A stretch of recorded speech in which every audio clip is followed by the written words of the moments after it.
స్వచ్ఛంద సంస్థ వాళ్ళు అనాథ శరణాలయం కట్టిస్తామని చెప్పి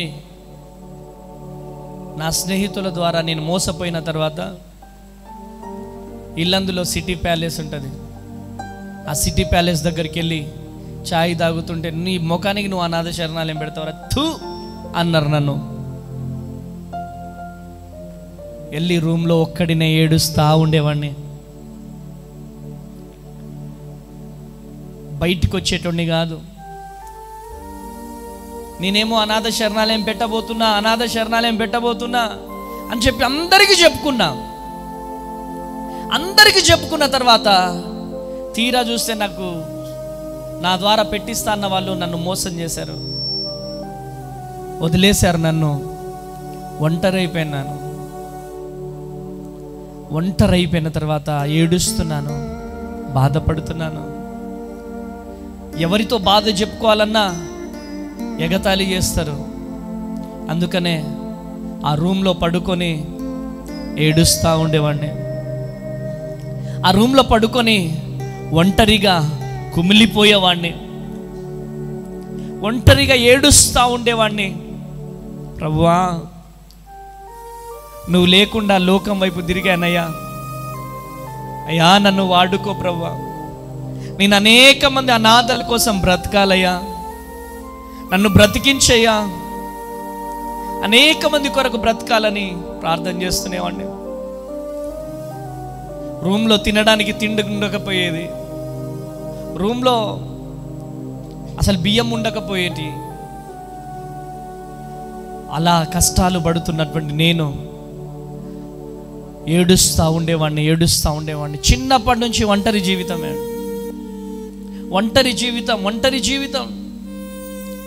ఒంటరి జీవితం ఎంత భయంకరంగా ఉంటుంది తెలుసా? చాలా భయంకరంగా ఉంటుంది. ఒంటరిగా బ్రతికే వాళ్ళను ఒక రకంగా చూస్తూ ఉంటారు. కానీ ప్రియమైనటువంటి దేని బిళ్ళారా, ఒంటరిగా బ్రతుకుతున్నటువంటి నా జీవితంలో దేవుడు నన్ను దర్శించడం ప్రారంభించాడు, నాతో మాట్లాడడం ప్రారంభించాడు. నా ప్రియ కుమారుడా, భద్రాద్రి కొత్తగూడెం వెళ్ళు, భద్రాద్రి కొత్తగూడెంలో నీతో నేనుంటా, గొప్ప పరిచర్య నువ్వు చేస్తావు, అనేక మంది అనాథ బిడ్డలను నువ్వు పోషిస్తావు, ఎట్టి పరిస్థితులలో అద్భుతం జరుగుతుంది. నాకు మ్యారేజ్ కానప్పుడు ఈ ఆర్కే సూపర్ మార్కెట్ ఐడియా ఉంది కదా నాన్న మీకు? ఆర్కే సూపర్ మార్కెట్ పిల్లలకి మామూలుగా క్లాసెస్ అండ్ డాన్స్ క్లాసెస్ నేర్పించేవాడిని. నేర్పించడానికి పోయినప్పుడు పొద్దున్న నుంచి సాయంత్రం వరకు కష్టపడ్డా. వాళ్ళకు ఒక్క స్టెప్ రావట్లే. నేను తినకుండా పోయినా, డొక్కలో మొత్తం నొప్పి. నాకు ఒక పాట నేర్చుకుంటే వాళ్ళకి కిరాణా షాప్ కదా, ఒక రైస్ బ్యాగ్ తీసుకెళ్ళొచ్చేమో, శరణాలయంలో ఉన్న పిల్లలకి వండి పెట్టాల. బియ్యం మొత్తం అయిపోయినాయి నాకు తెలుసు. వాళ్ళు నేర్చుకుంటే ఆ రైస్ బ్యాగ్ వాళ్ళు ఇస్తా అన్నారు. రైస్ బ్యాగ్ తీసుకొని వెళ్ళి వండొచ్చు వాళ్ళకి అని చెప్పి నైట్ 9 గంటల వరకు ఇలా చూపిస్తున్నా కడుపులో భయంకరమైనటువంటి నొప్పి వచ్చేది, భయంకరమైనటువంటి పెయిన్. కొన్ని వాటర్ తాగి పక్కన కూర్చునేటోండి.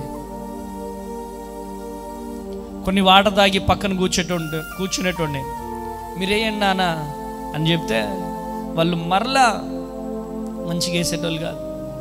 వాళ్ళ తల్లిదండ్రులు వచ్చి ఒకసారి చూపియండి మా పిల్లలు ఎంత నేర్చుకున్నారంటే, అయ్యో కొంచెమే నేర్చుకున్నారుగా బాబు, ఎలా అనేటోండి. సార్, నా దగ్గర అనాథ పిల్లలు ఉన్నారు సార్, వాళ్ళకు వండి పెట్టాలా, బియ్యం మొత్తం అయిపోయినాయి సార్, ఒక్క రైస్ బ్యాగ్ ఇస్తే నేను తీసుకొని వెళ్తా సార్.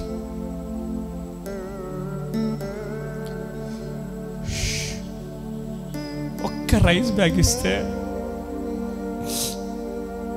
వండుకొని తీసుకొని వెళ్తా సార్, వండి పెడతా సార్ అంటే ఆర్కే సూపర్ మార్కెట్ సార్ అన్నాడు.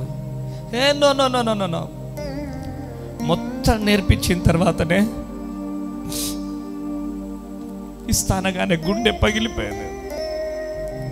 పొద్దున్న నుంచి సాయంత్రం వరకు ఇక్కడే ఉన్నా కదా నేను. ఇప్పుడు రేపు పొద్దున్న నా పిల్లలకి తినడానికి ఏంటి? పసి బిడ్డలు, చాలా చిన్న పిల్లలు ఉన్నారు. అప్పుడు ఏంటి ఇప్పుడు పరిస్థితి, ఎలా అని చెప్పి రైస్ బ్యాగ్ లేకుండా కొత్తగూడెం పెద్ద బజార్ నుంచి బూడిదిగడ్డ బస్తికి వెళ్ళిన. బూడిదిగడ్డ బస్తికి వెళ్తే స్పీడ్ బ్రేకర్లు, గౌతమ్ మోడల్ స్కూల్ దగ్గర స్పీడ్ బ్రేకర్ ఇలా అనగానే కడుపులో నొప్పి. మరలా అనాథేశ్వర బూడిదిగడ్డ బస్తికి వెళ్తుంటే స్పీడ్ బ్రేకర్లు.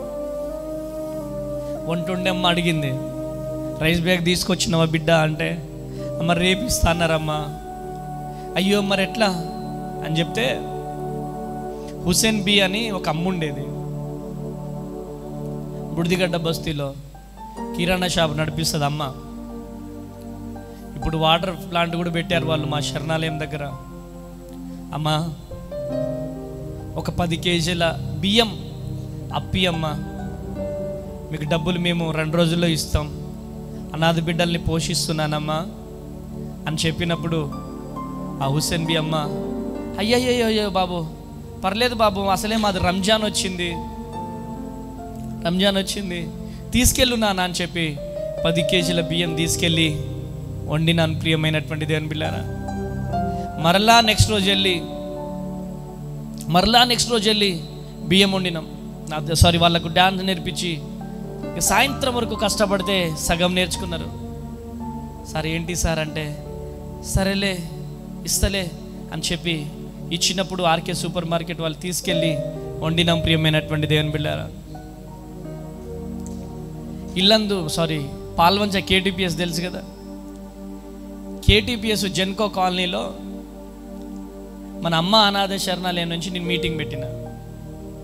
నేను, సినిమా యాక్టర్ రాఘవ లారెన్స్ వాళ్ళ శిష్యులు, హ్యాండిక్యాప్ డాన్సర్స్, జబర్దస్త్ టీం వాళ్ళు వచ్చారు. అప్పుడు జబర్దస్త్ టీం వాళ్ళు, నేను మన అనాథ శరణాలయం బ్యానర్ మీద కార్యక్రమాలు చేస్తే కొంతమంది అమౌంట్ అనౌన్స్మెంట్ చేశారు. ఎంత? 89,000 కలెక్ట్ అయినాయి. ఆ 89,000 కలెక్ట్ అయితే నాకు వాలంటీర్గా చేస్తామన్న వాళ్ళు కొంతమంది వచ్చి, పాల్వంచ డబ్బులు కొత్తగూడెం పోవడం ఏంటి అని చెప్పి వాళ్ళు ఆపేసుకున్నారు. తర్వాత నేను కొత్తగూడెం నుంచి మరలా వాళ్ళ దగ్గరికి వెళ్ళి కలవడం, డబ్బులన్నీ వాళ్ళు కలెక్ట్ చేసేసుకొని, ప్రభు కుమార్ సార్ అని ఒక ఆయన ఉండే అనమాట, ఆయన పేరు, ఆయన కర్రీ పాయింట్ రన్ చేస్తాడనమాట. వాళ్ళ ఇంటి పైన మీటింగ్ పెట్టుకున్నారు. మీటింగ్ పెట్టుకొని నన్ను పైకి పిలిచారు. బాబు సరే నువ్వే ప్రోగ్రాం పెట్టినావు కానీ మాకు పాల్వంచే డబ్బులు కదా, మొత్తం సరుకులు కొనిస్తాం, మీకు బియ్యము ఏమేమి కావాలో చెప్తే అవి కొనిస్తామన్నారు. సరే అట్లయినా పర్లేదు సార్ అని చెప్పినాను. పొద్దున్న వెళ్ళడం, సాయంత్రం వరకు వాళ్ళని కలవడం, పొద్దున్న వెళ్ళడం, వాళ్ళ దగ్గరికి వెళ్ళడం. తీరా వాళ్ళు బియ్యం కొనేశారు, పెట్టెలు, బెడ్షీట్లు అన్నీ కొనేశారు. ఆటో వేసుకొని పోయినాను. ఆటోలు అన్నీ ఎక్కిచ్చేసినాం, బియ్యము బెడ్షీట్లు అన్నీ ఎక్కిచ్చేసినాం. ఎక్కించిన తర్వాత లేదు బాబు, మేమే పాల్వంచలో వేరే స్టార్ట్ చేసేసుకుంటాం, నువ్వు ఇక్కడి నుంచి వెళ్ళండి అంటే ఏడ్చుకుంటూ, పిల్లలకు బియ్యం వచ్చేసినాయి, బెడ్షీట్లు వచ్చేసినాయి, ట్రంక్ పేటలు వచ్చేసినాయి అని ఎంతో ఆశతో ఉన్నటువంటి నేను మరలా పాల్వంచ నుంచి ఉట్టి చేతులతో బ్యానర్ అమ్మ అనాథ శరణాలయం పెట్టింది నేను. రాఘవలారెన్స్ టీం వాళ్ళు నాతో వచ్చారు, జబర్దస్త్ టీం వాళ్ళు నాతో వచ్చారు. ఆ కార్యక్రమంలో పాల్గొన్నది మన పిల్లలు. ఆ స్టేజీ లేపించింది, అన్నీ చేయించింది, ఎమ్మెల్యేలను పిలిచింది, ఎంపీలను పిలిచింది, జిల్లా కలెక్టర్ని పిలిపించింది, డిఎస్పీని పిలిపించింది నేను. మధ్యలో వచ్చి సహకరిస్తామని చెప్పి వచ్చి మోసం చేశారు. ఒంటరిగా ఏడుస్తూ ఏడుస్తూ పిల్లలకు సహాయం అందింది అని ఒక 6 నెలలు పిల్లలకి అన్నం దొరికిందని చెప్పి సంతోషంగా ఉన్నటువంటి నేను ఆశలు అడి ఆశలు అయిపోయినాయి. తర్వాత ఇంకా నాకేం చేయాలో తోచక, బియ్యం లేవు, సరుకులు లేవు, ఏం లేదు. ఇక లోపల రేకుల షెడ్డులో ఏడుస్తా ఉన్నా, యేసయ్యా నా కండ ఎవరు లేరయ్యా, నువ్వు భద్రాద్రి కొత్తగూడెం రమ్మంటేనే నేను వచ్చానయ్యా, అయ్యా భద్రాద్రి కొత్తగూడెం మీరు పిలిస్తేనే వచ్చానయ్యా, ఏంటి ప్రభువా నాకు ఈ పరిస్థితి, పిల్లలకు తినడానికి తిండి లేదయ్యా, ఏంటి ప్రభువా అని లోపల ఏడుస్తున్నప్పుడు ఒకసారి వచ్చాడనమాట. సింగరేణి జిఎం వచ్చి, ఎవడ్రా ఇక్కడ అంటే, మా డాడీ లోపల ప్రార్థన చేస్తున్నాడు అంటే పిలువురావాడిని పిలిచారు. కన్నీళ్ళు తుడుచుకొని ఎన్నికెళ్ళి, ఏం చేస్తున్నారు లోపల అంటే, ప్రార్థన చేస్తున్నాను సార్. ఏమైంది ఏంటంటే, బియ్యం లేవు సార్, ఏం లేవు సార్, ఇక పలాని వాళ్ళు ఇట్లా మోసం చేశారని చెప్తే, నువ్వు రేపు పొద్దున్నే నా దగ్గరికి రా అని చెప్పి ఆఫీస్కి పిలిచి, సింగరేణి హెడ్ ఆఫీస్కి పిలిచి మొట్టమొదటిగా 10,000 రూపాయల చెక్ ఇచ్చాడు ఆ డాడీ. ప్రైజ్ ది లార్డ్, హల్లెలూయా. ఆ చెక్ ఇయ్యగానే బియ్యము పప్పు అన్నీ తీసుకొచ్చాను. చిన్న వయసులోనే ఎన్నో కష్టాలు, ఎన్నో అనాథ పిల్లలని పోషించడానికి ఎంతో వేదన పడ్డాను. ఈ అమ్మ అనాథ శరణాలయము అప్పుడు ఎవరు లేరండి, ఏ భార్య లేరు నాతో, ఏ పిల్లలు లేరు, ఏ సంఘము నాతో లేదు, ఏ సపోర్ట్ చేసేవాళ్ళు నాకు లేరు. నాది చాలా చిన్న వయసు, 18-19 సంవత్సరాల వయసు, అతి చిన్న వయసు. ఆ చిన్న వయసులో అంతమంది పిల్లలను ఎలా పోషించానో ఏంటో. ఆ బూడిదిగడ్డ బస్తీ వాళ్ళు వచ్చేవాళ్ళు, పిల్లల్ని ఎందుకు అట్లా ఇబ్బంది పెడతావు, స్నానం చేయడానికి వాటర్ లేవు, తినడానికి తిండి లేదు, ఏంటి నీ పరిస్థితి, అర్జెంటుగా పోలీసు వాళ్ళకి ఫోన్ చేయాలా, వాళ్ళని పోలీసు వాళ్ళకి అప్పచెప్పాలా, ఏంటి చెప్పు. లేదండి, దేవుడు మాట్లాడాడండి, దేవుడు మమ్మల్ని పోషిస్తాడండి అని చెప్పి ప్రార్థన చేస్తూ ఉండేవాళ్ళం. కట్టిక ఉపవాసం, ఎప్పుడు చూసినా ఉపవాసం. నిజంగా అంత కష్టపడి పిల్లల్ని పెంచితే ఈరోజు పెద్ద అయిన తర్వాత కనీసానికి పెళ్ళికి కూడా పిలవలే కొంతమంది పిల్లలు. వాళ్ళ పెళ్లి ఫొటోస్ చూసినప్పుడు వాళ్ళు పెద్దోళ్ళు అయిపోయారు, వాళ్ళకి పిల్లలు పుట్టారు. ఆ విషయాలు తెలిసినప్పుడు చాలా బాధ అనిపిస్తుంది, చాలా వేదన అనిపిస్తుంది. ఏంటేసయ్యా అందరూ వదిలేస్తున్నారు, అందరూ విడిచిపెడుతున్నారు, ఎవరు మాట్లాడట్లేదు ఏంటేసయ్యా అని ప్రభు పాదాలు పట్టుకున్నప్పుడు దేవుడు నాతో చెప్పిన విషయం ఏంటిదంటే, ఎవరు మాట్లాడినా మాట్లాడకపోయినా నీతో మాట్లాడే దేవుడని నేనున్నాను. గట్టిగా చప్పట్లు కొట్టాలి, హల్లెలూయా. ఎవరు మాట్లాడినా మాట్లాడకపోయినా నేనున్నాను. మన ఆశ్రమంలో పాప పెళ్లి చేసుకొని ఇలా వెళ్తుంది, నేను చిన్న బాబు ముందు నిల్చున్నాం, తన భర్త తను వెళ్తున్నారు. డాడీ డాడీ అక్క అక్క అన్నారు. ఆ అమ్మాయి ఇక మేము మొత్తం చూసేసినాం కాబట్టి తిప్పుకొని వచ్చారు. ఏంటమ్మా ఎలా ఉన్నామమ్మా అంటే, డాడీ పెళ్ళి అయిపోయింది డాడీ, మంచిగా ఉన్నాం డాడీ, సారీ డాడీ పెళ్ళికి పిలవలేకపోయినాం. ఇస్తలా హల్లెలూయా. ఆయురారోగ్యాలతో వర్ధిల్లమ్మా, సుఖ సంతోషాలతో వర్ధిల్లమ్మా, అష్టైశ్వర్యాలతో వర్ధిల్లమ్మా అని చెప్పి దీవించి కొంత కానుకిచ్చి పంపించాము. నా యేసయ్యకే మహిమ కలుగునుగాక. ఈ విషయాలన్నీ మీకు ఎందుకు చెప్తున్నానంటే, ఈరోజు మనుషులు ఎవరు మనతో శాశ్వతం కాదు. వాళ్ళ మీద మనం ఎన్నో ఆశలు పెట్టుకుంటాం,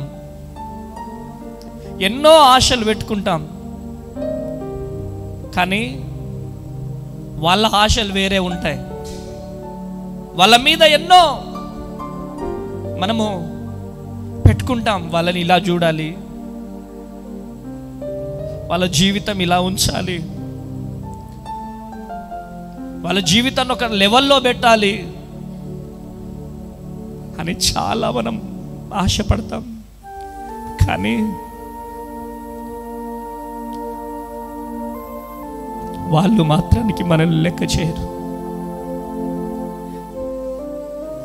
ఈరోజు అనేక మంది పిల్లల్ని పోషించాం, అనేక మందిని పెంచాం, కానీ ఈరోజు డాడీ మమ్మీ వాళ్ళకు గుర్తు లేదు, డాడీ గుర్తుకు లేడు.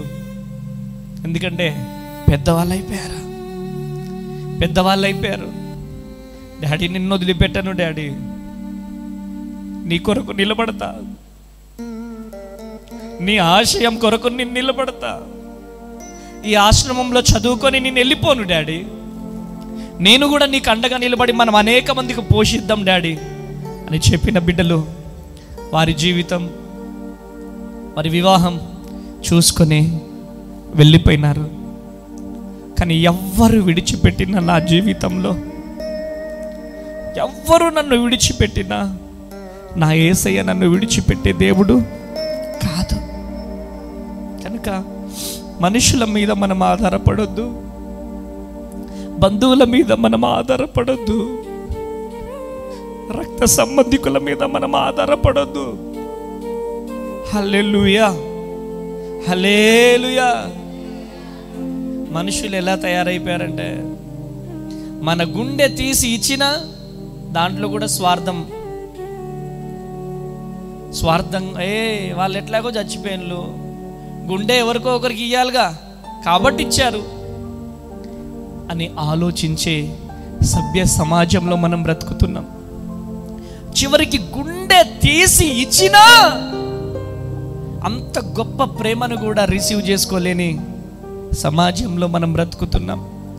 కనుక ఈరోజు నువ్వు ఎవరివైనా కావచ్చు, నేను అనాథ శరణాలయం నడపడానికి చాలా కష్టాలు పడ్డాను, చాలా వేదన పడ్డాను. ఎట్టి చాకిరీ చేసి అప్పుడు motivation classes, communication skills classes, నాకున్న దాంట్లోనే మనకు జన్మనిచ్చిన తల్లిదండ్రుల పట్ల మన బాధ్యతని, సెమినార్లు, యాసిడ్ దాడులు, వరకట్న వేధింపులు, గొంతు కోసి చంపడాలు ఎందుకు జరుగుతున్నాయి, వీటన్నిటికీ కారణాలు ఏంటని గర్ల్స్ హాస్టల్స్ తిరిగి వాళ్ళని చైతన్యపరచడం, చిన్న వయసులోనే ఇటు శరణాలయాన్ని రన్ చేస్తూ ఇటు మోటివేషన్ క్లాసెస్ ఇస్తూ శరణాలయాన్ని పిల్లల్ని పోషించడానికి రాత్రిన్ బగుళ్ళు కష్టపడేవాడిని. ఒక 1000 రూపాయలు వస్తే ఆ 1000 రూపాయలతో ఆయిల్ ప్యాకెట్, ఉల్లిగడ్డలు, పచ్చిమిర్చి, టమాటా వస్తుందేమో అని ఆశపడేవాడిని. అలా ఎన్నో రాత్రులు నా జీవితంలో నేను కష్టపడ్డాను. ఇదన్నీ ఏంటిదంటే వివాహం కాకముందే దేవుడు నా జీవితంలో నాకు అండగా నిలబడి నన్ను ఒంటరిగా నిలబెట్టకుండా నన్ను లేవనెత్తాడు. అందుకనే ఎవరి మీద మేము ఆధారపడం, ఏ మనుషుల మీద మేము ఆధారపడం, ఓన్లీ దేవుని మీదనే ఆధారపడతాం. Praise the Lord. శరణాలయం తీసేస్తావా లేదా?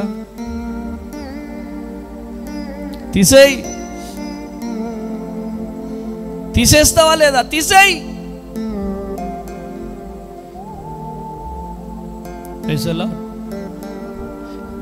రాత్రికి రాత్రి మిడ్నైట్ వచ్చి పెట్రోలింగ్కి వచ్చినప్పుడు వచ్చి బెదిరించేవాళ్ళు. సార్, దేవుడు నన్ను పేరు పెట్టి పిలుచుకున్నాడు సార్, నేను అనేక మంది అనాథ పిల్లల కోసం బతకాలి సార్,